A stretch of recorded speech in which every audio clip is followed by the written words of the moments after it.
Hola, mi nombre es Elio Iglesias. Gracias por acompañarnos en la serie de este mes. Nos gustaría saber cómo Dios está obrando en medio de nosotros y cómo tu vida ha sido transformada por Dios a través de lo que está haciendo aquí en la Iglesia Nuevo Horizonte.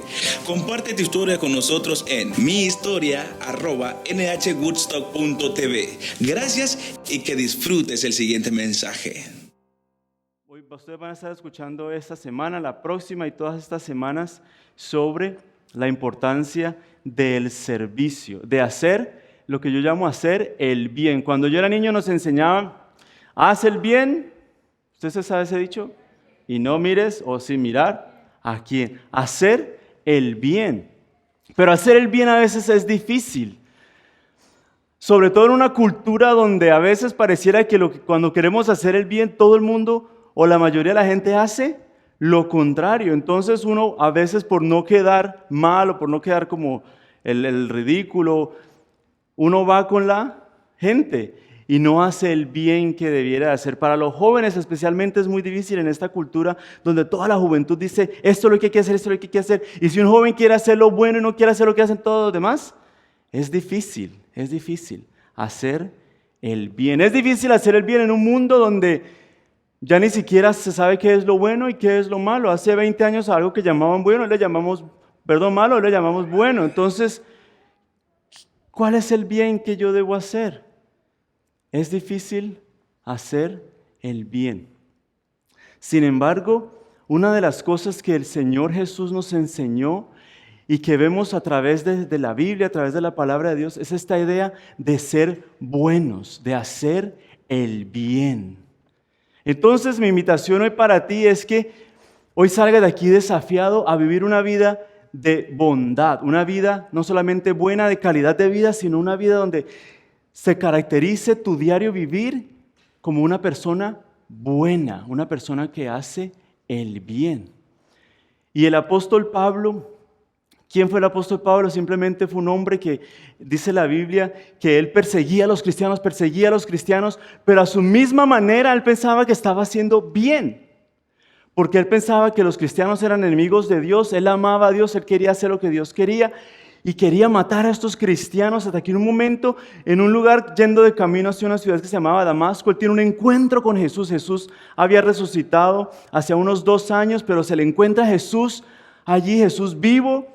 Y Saulo se llamaba él antes, tiene un encuentro completamente de 180 grados transformador. Su vida pasó de ser perseguidor de los cristianos a ser un cristiano más y ser perseguido. Pablo y la vida de Pablo es un testimonio aún hoy en día, casi irrefutable para la gente que contradice que Jesús resucitó, que Jesús es efectivo, que Jesús vive hoy, porque existe el testimonio de un hombre y de muchos más que sus vidas fueron transformadas en un momento cuando se encontraron frente a Jesús resucitado. Saulo pasó de ser Saulo a ser Pablo y fue un hombre que vivió su vida para hacer lo que el Señor le enseñaba que era lo correcto. Y muchas veces para este Pablo hacer lo correcto le costó. Mire, él mismo lo dijo en ocasiones, él dijo, yo he sido apedreado, he sido ultrajado, he sido golpeado, me han encarcelado, he estado solo. En otras cartas que él escribió, él decía, me han abandonado. Pablo sabía lo que era sufrir por hacer el bien. Si hay alguien que supiera qué contradictorio a veces es hacer lo correcto, tal vez tú estás pensando, es que si hago el bien me quedo sin trabajo, Y es difícil cuando todos en tu trabajo están escribiendo, ¿cuánto trabajamos hoy? 12 horas. Y no fueron sino 10, menos la de la loncha que te hiciste una siesta de 1 hora y media. Es difícil cuando todos sus compañeros te dicen, ay, todo el mundo lo haga, fúmatelo, acuéstate, duerme conmigo, todos lo hacen. Y tú decir, no, yo voy a hacer lo bueno. Y Pablo, en una de sus cartas a la iglesia en la ciudad de Galacia, una iglesia que luchaba mucho, no solamente con hacer lo bueno, sino hacerlo con la motivación correcta. Porque a veces podemos hacer lo bueno pensando que así nos vamos a ganar a Dios. Y muchas veces nos enseñaron eso, que si hacía suficientes cosas buenas y al final de mi vida había más cosas buenas que más malas, entonces la balanza se iba a inclinar para este lado y de alguna manera Dios me iba a aceptar. Y lo que vemos, lo que enseñó Jesús y lo que vemos en el Nuevo Testamento no tiene nada que ver con eso. Nosotros nunca podemos hacer suficientes cosas buenas para ganarnos el favor de Dios, nunca. Pero vino uno que sí pudo, Jesús, que vivió una vida perfecta. El que no conoció pecado, dice la Biblia, por nosotros se hizo pecado. Jesús vivió una vida perfecta, tomó nuestro lugar, murió por nosotros, llevó todo el pecado que nosotros teníamos en la cruz y resucitó. Y de ahora en adelante todo aquel que cree en Jesús, Dios lo acepta, Dios lo recibe. No necesitas hacer bondad. La bondad que ahora hacemos es como consecuencia de lo que Jesús hizo por nosotros. Entonces, cuando yo voy a hablar ahora de la necesidad de hacer bondad, si usted sale de aquí pensando, uy, tengo que ser bueno para que Dios me quiera, tengo que hacer esto, usted se durmió todo el mensaje porque no tiene nada que ver con eso. No es lo que yo pueda hacer para que Dios me acepte, es lo que yo quiero hacer ahora que Dios me ha aceptado y que me llama a su Hijo a través de Jesucristo. Y estas son las palabras que escribió el apóstol Pablo bajo la inspiración del Espíritu Santo en el libro de Gálatas, capítulo 6, versículo 9, dice: no nos cansemos de hacer el bien, porque a su debido tiempo cosecharemos si no nos damos por vencidos.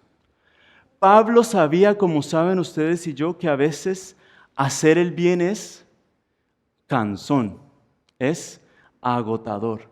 O si no, dígame, mamá, tener que levantarse todos los días a la misma hora, preparar el mismo desayuno, peinar el mismo pelo enredado, mandar a que se peinen los dientes, pelear para que lo hagan, para que recojan, para que se quiten la pijama, para que se vistan, que salgan corriendo por la puerta que los va a dejar el bus, que se sienten a desayunar y se quejen por lo que les dan, siempre dan lo mismo, que los dejó el bus y hay que llevarlos a la... Y día tras día a veces la vida se puede llenar de monotonías y de cosas donde hacer el bien se vuelve cansón. Pero Pablo dice, porque él sabe bajo la dirección del Espíritu Santo, no nos cansemos de hacer el bien. Sí, va a ser agotador a veces, pero no debemos cansarnos. Y es bonito porque esta es una época en la que celebramos la cosecha en los Estados Unidos. No sé si usted se ha dado cuenta, el otoño. Y Pablo dice, porque a su tiempo cosecharemos, pero hay una condición. Viene una cosecha. Viene, ya no se hace otra vez en las comunidades agrícolas, tal vez lo hacen, que cuando llega el tiempo de la cosecha es un tiempo de fiesta. Cuando usted se siente a celebrar el Día de Acción de Gracias en noviembre, recuerde eso, que esa es una celebración que empezó de gratitud a Dios por la cosecha, porque la cosecha trae alegría, la cosecha es un tiempo de júbilo, de alegría, de entusiasmo. De muchas culturas hay fiestas y a veces dura la fiesta toda la semana. Y Pablo está diciendo aquí, no se cansen. Sí, tú tienes que hacer lo mismo todas las veces. Tú tienes que decirle no a la tentación, tú tienes que hacer lo correcto cuando todos los demás te dicen que no lo hagas y tú a veces piensas, vale la pena. Pablo dice, sí vale la pena, porque a su tiempo cosecharemos, pero hay una condición. Si no desmayamos, si no tiramos la toalla, si no nos damos por vencidos. Pero Pablo dice algo más. Miren lo que dice el siguiente versículo, versículo 10.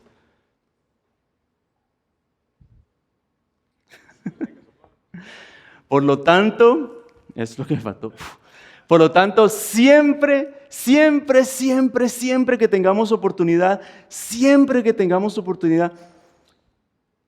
hagamos bien a todos.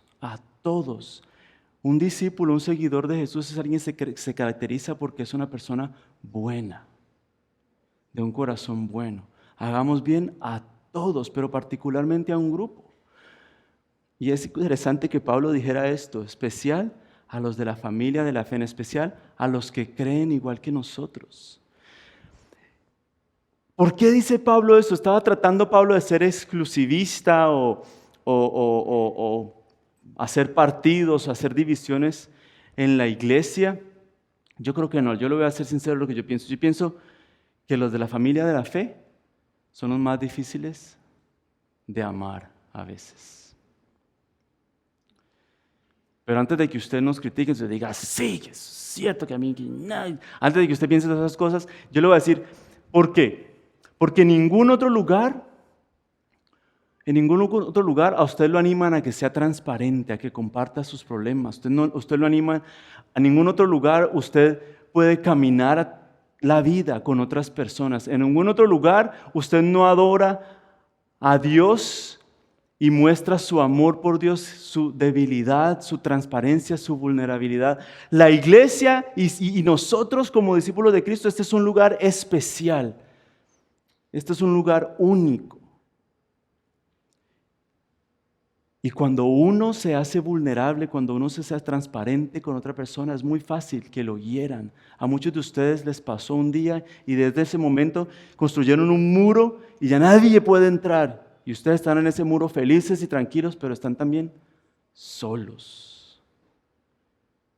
Y Pablo dice, hagan el bien a todos, pero especialmente a los que a veces son los más difíciles, a los de la familia de la fe.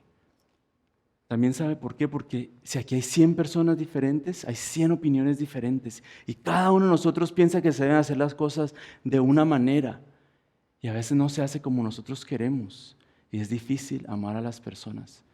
Usted tal vez le ha pasado que va por la calle manejando y alguien se le atraviesa y usted es como yo. A veces yo digo, hermano, ojalá que nadie me reconozca que soy de la iglesia, que nadie me... Ojalá pudiera tener esos carros con vidrios oscuros todo el tiempo porque me da rabia y a veces como que no dejo que se me metan. Pero cuando entro aquí a la iglesia y alguien se me atraviesa... Porque me ha pasado aquí cuando uno llega temprano que está esto lleno de carros americanos y a veces salen la gente y se la atraviesa. ¡Uy!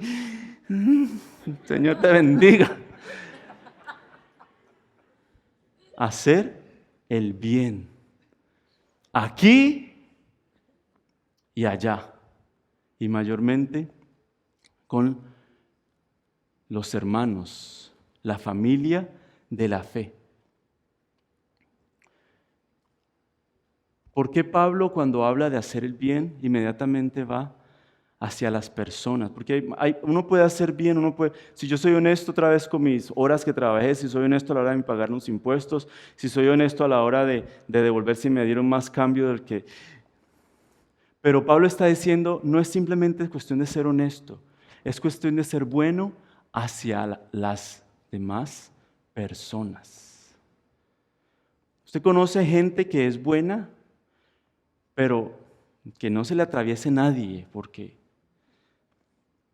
parece que ladraran y que mordieran, así no se les pone en el camino. Entonces, yo voy a ir atrás y voy a ver, porque este es el final de ese pasaje, vamos a empezar en el versículo 1 y vamos a ver de qué estaba hablando Pablo, a quién les estaba hablando y cómo podemos ejercer esta bondad entre nosotros, entre las personas con las que es más difícil ser bueno. Entonces vamos a pasar al versículo 1 y mire con lo que empieza Pablo. Empieza con un tono un poco negativo, pero yo creo que se aplica a nuestra situación hoy en día en la iglesia en el siglo XXI. Hermanos, si alguien es sorprendido en pecado, ustedes que son espirituales deben restaurarlo con una actitud humilde. Pero cuídense cada uno porque también puede ser tentado. Y Pablo empieza, sean buenos a las personas que en la iglesia o afuera de ella andan en pecado. ¿Y qué quiere decir eso? A veces hay personas que andan haciendo cosas que no son correctas y que usted y yo lo sabemos. A veces hay personas que andan justificando su comportamiento, ya sea en sus negocios, en su vida sexual, en su vida matrimonial, con sus hijos. Están haciendo cosas que ellos tal vez lo saben, pero piensan que uno se da cuenta y uno sabe que son pecado. Nuestra responsabilidad y el bien que Pablo dice que debemos hacer a todos es ir a donde esa persona Y la Biblia da instrucciones en Mateo, por ejemplo, Mateo dice Jesús cómo debe ser ese tratamiento, pero Pablo está diciendo aquí, deben, y usa una palabra que me encanta, la palabra restaurar, restáurenlo. Si alguien es sorprendido en pecado, ustedes que son espirituales, de hecho que la marca de la espiritualidad, de qué tan espiritual, de qué tan cerca soy de Cristo, no es cuánto levanto mis manos, ni cuánto cierro mis ojos, no es cuántos versículos me sé, ni cuántos días estoy en la iglesia. La verdadera espiritualidad es poder ver a alguien que está en pecado y poder decirle, déjame ayudarte. No porque yo sea superior, no porque yo sea mejor que tú. De hecho, yo ni siquiera estoy exento de que me suceda lo mismo, de caer en el mismo engaño. Déjame ayudarte porque te amo, porque eres mi hermano, porque ese es el bien que Dios quiere que yo haga. Restáurenlo y restáurenlo con humildad. Mucha gente se va de las iglesias porque estando en pecado o haciendo algo indebido, lo que recibió, ¿qué fue? A veces dejaron de saludarlo, a veces lo apuntaron, a veces dejaron de llamarlo, dejaron de invitarlo. Y todo el mundo, pero nunca nadie fue y le dijo, déjame ayudarte. Ya si dicen que no, entonces hay otra cosa que se debe y se puede hacer. Pero Pablo dice, con humildad, con una actitud humilde. ¿Por qué? Otra vez, porque yo no estoy libre de que me suceda lo mismo. Yo estoy a un paso de cometer una tontería que me cueste todo. Y usted también lo está. Restáurenlo. Pero él sigue diciendo, podemos ser tentados, pero sigue diciendo en el versículo 2, ayúdense unos a otros a llevar sus cargas y así cumplirán la ley de Cristo. Ayúdense unos a otros. Entonces fíjese cómo restaurar, pero el segundo verbo que se usa ahí es ayudar. Porque el bien en la iglesia, como se muestra, no solamente es en restaurar al que está caído, es ayudar al que está cargado. Y cumplan así la ley de Cristo. Esta palabra es muy importante, esa expresión, porque en la carta de Pablo a los Gálatas, en este libro que estamos viendo, sucedía algo en esta iglesia en Galacia. La gente estaba tan enamorada de la ley de Dios que se habían olvidado que había una ley superior a la ley del Antiguo Testamento, la ley de los judíos, la ley de Moisés. Ellos querían hacer cosas para ganarse el favor de Dios, lo que yo les decía hace un rato. Y Pablo les dice en toda esa carta, no, hay una ley que es superior a la ley de Moisés. Eso no quiere decir que la ley de Moisés no sirva o sea mala, no, sino que ahora tenemos la ley de Cristo. El propósito de la ley era llevarnos a Cristo, era como un tutor que nos llevó a Cristo. Cristo es el cumplimiento de la ley. Y ahora les dice, haciendo esto ustedes van a cumplir la ley de Cristo. Jesús lo dijo en otra ocasión, en otro pasaje. Jesús lo dijo en Mateo capítulo 7, versículo 12. Así que en todo traten ustedes a los demás. ¿Cómo se llama esta ley? La ley no, ustedes no iban no hacían el catecismo, hombre. La ley del talión, ¿se acuerda? Haz a los demás como quieres. Bueno, otros nos enseñaron haz a los demás como te hacen a ti mismo. No, esa no es. Eso, si otros me pegan, entonces le devuelvo. No. El Señor Jesús como la enseñó es, haz a los demás como te gustaría que ellos te hicieran a ti, no como te hicieron. Así que en todo traten ustedes a los demás como quieren que ellos los traten a ustedes. De hecho, esta es la ley y los profetas. Para el judío, la cultura de Jesús, toda esta parte de la Biblia que nosotros conocemos como el Antiguo Testamento se resumía en dos palabras, la ley y los profetas. Y Jesús le dijo, ustedes quieren cumplir, ustedes se pegan de la ley, ¿quieren saber cuál es la ley en resumidas cuentas? Hagan a los demás como quieren, como les gustaría que ellos hicieran contigo. ¿Tú quieres saber lo que Dios quiere de ti? Haz a los demás Dice Jesús, como te gustaría que ellos hicieran contigo. La ley y los profetas, la ley de Cristo. Volvamos a Gálatas. Y otra vez, lo repito, dice, ayúdense unos a otros a llevar sus cargas y cumplirán la ley de Cristo. Porque el deseo de Jesús, el bien que Jesús quiere que hagamos en su iglesia hoy en día en el siglo XXI, es corregir a los que están en pecado. Y en un momento Pablo va a decir la precaución que hay que tener con eso. Porque no se trata de acusar, no se trata de juzgar. De hecho, ya lo vimos. No sea que tú mismo seas tentado. Pero no solamente es corregir al pecado, sino también ayudarnos a llevar las cargas. Esta palabra carga es como la carga que llevaba un barco. La palabra original es como la carga que llevaba un barco, así se dice, la carga del barco, completa. Pero es una palabra en diminutivo, es como carguita. Pero es un diminutivo de algo grandísimo. Es como si dijeran, todos saben que es un contenedor. Estas cajas gigantescas que llevan los camiones encima, es como si dijéramos un contenedorcito. ¿Y sabe por qué? Porque a veces así se sienten las cargas que llevamos. Las cargas porque nuestro matrimonio no está como debiera, porque estamos lidiando con un hijo rebelde, porque estamos en una situación económica bien apretada, porque nos quedamos sin trabajo. Y el bien que debemos hacer como cristianos, como discípulos de Jesús, es, ¿sabes qué? Tu carga. Yo no sé, esa es tu carga. Yo voy a orar por ti, pero no te acerques que de pronto se me contagia eso. Sobrellevar. ¿Sabes qué? Yo me pongo a tu lado y voy a llevar la carga contigo. Si tienes que llorar, ven y llora aquí. Si tienes que hablar, ven y habla aquí. Si necesitas, yo te doy. Si no puedes, yo te ayudo. Sobrellevar los unos las cargas de los otros. Mira, esto es tan importante que Jesús... Dame el otro, Robson. Lo que está diciendo es que somos un cuerpo y que debemos ayudarnos a hacer lo correcto a nivel colectivo como cuerpo. Pero eso de ayudarnos a nivel colectivo tiene una responsabilidad, y vamos a ver en un momento, si alguien quiere hacer algo cuando en realidad no es nada, se engaña a sí mismo, tiene una responsabilidad individual. Miren lo que dice el siguiente versículo.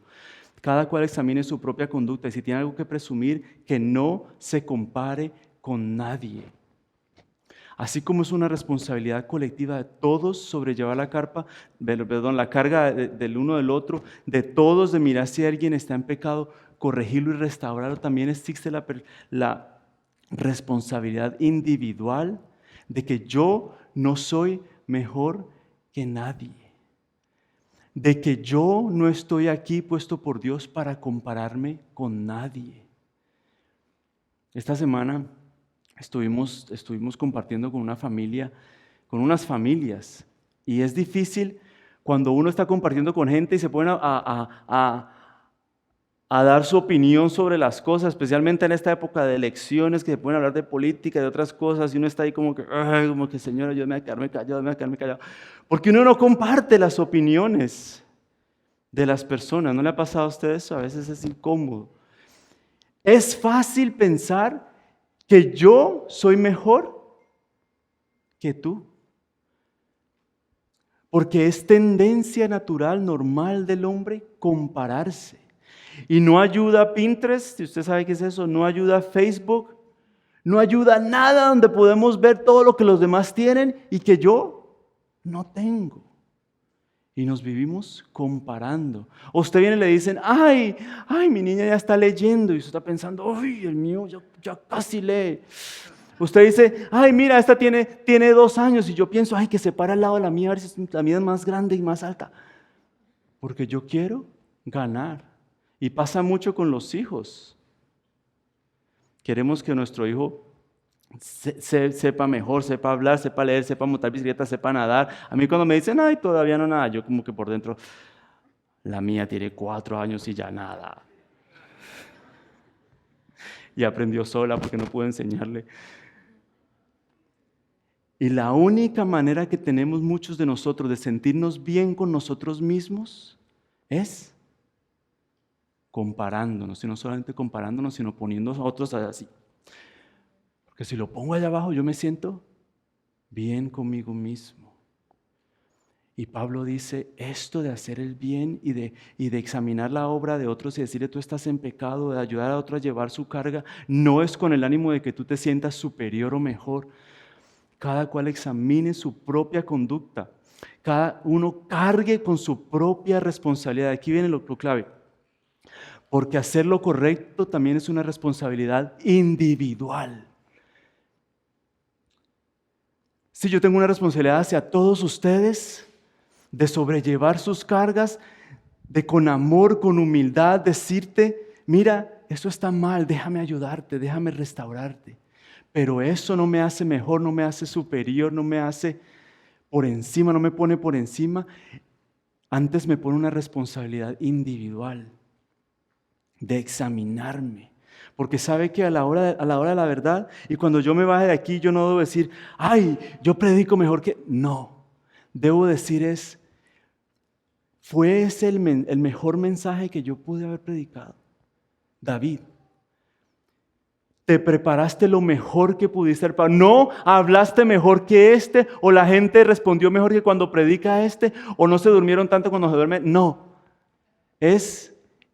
hice lo que tenía que hacer con los recursos, con el tiempo, con los talentos, con la vida que me ha dado Dios. Al final de cuentas, si usted se quiere comparar, compárese con Él. Y se va a dar cuenta que no tiene ni es nada. Y Pablo dice,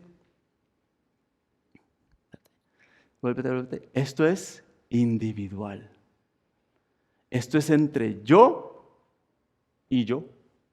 y nada más. Si tú te quieres sentir bien contigo mismo, deja de estar criticando. Las personas que critican a otros son personas que tienen un muy mal sentido de sí mismas. Son personas que se sienten que son lo peor y por eso tienen que poner a otros por debajo para poder sobresalir un poquito. Y yo lo he hecho, yo he criticado, yo critico. Y la próxima vez que tú quieras criticar, piensa, bueno, no voy a poner a este aquí, voy a ponerme, ¿qué tal me voy a parar en el espejo? Y voy a ver, y ¿tú qué? ¿Tú qué, David? ¿Qué tan bueno eres? ¿Qué tal estás? ¿Qué estás haciendo con el recurso, el tiempo, los talentos, la vida que Dios te dio? ¿Estás haciendo lo mejor y dando lo mejor? Es una responsabilidad individual. Ahora sí.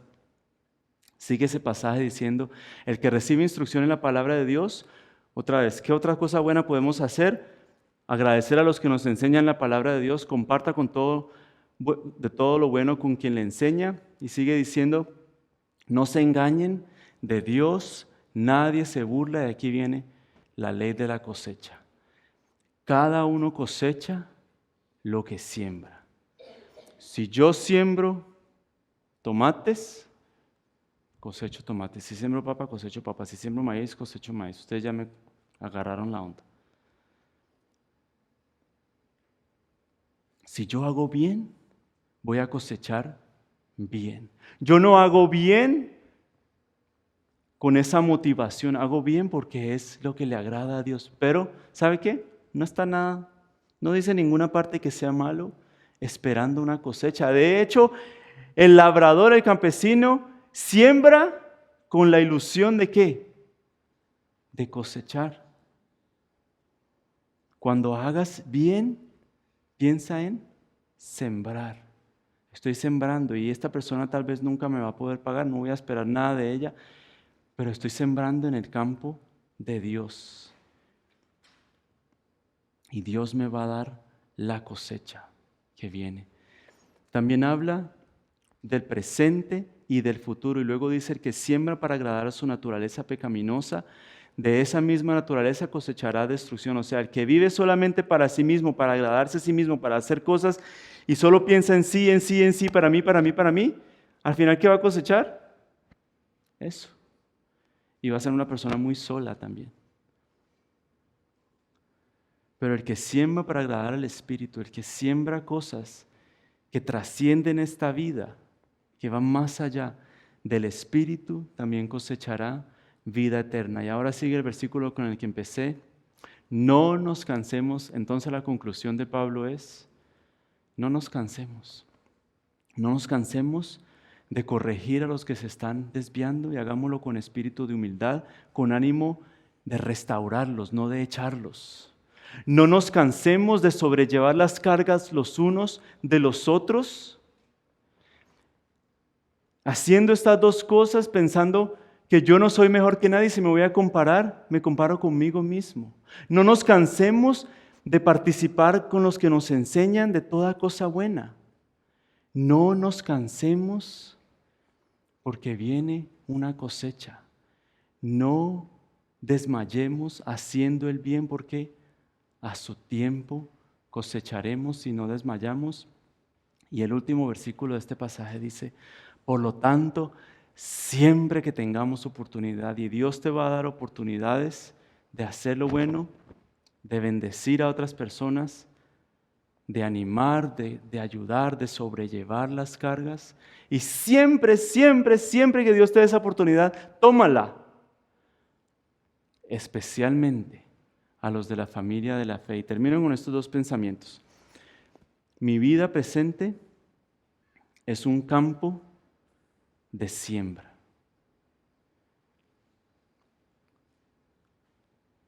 ¿Qué tal si en vez de decir yo vivo, dijera yo siembro? Porque cada día desde que me levanto hasta que me acuesto estoy sembrando en la vida de mi esposa, de mis hijos, de mis compañeros de trabajo, de las personas con las que me encuentro. Y sabe que la mayoría de las veces ni siquiera son personas de aquí de la iglesia, pero estoy sembrando tal vez una sonrisa, una palabra de ánimo, de aliento, de esperanza. Estoy sembrando la palabra de Dios cuando Dios me da la oportunidad de compartir de Cristo con alguien en el trabajo que necesita. Estoy sembrando. En otras palabras, a mí me encanta usar la palabra invertir.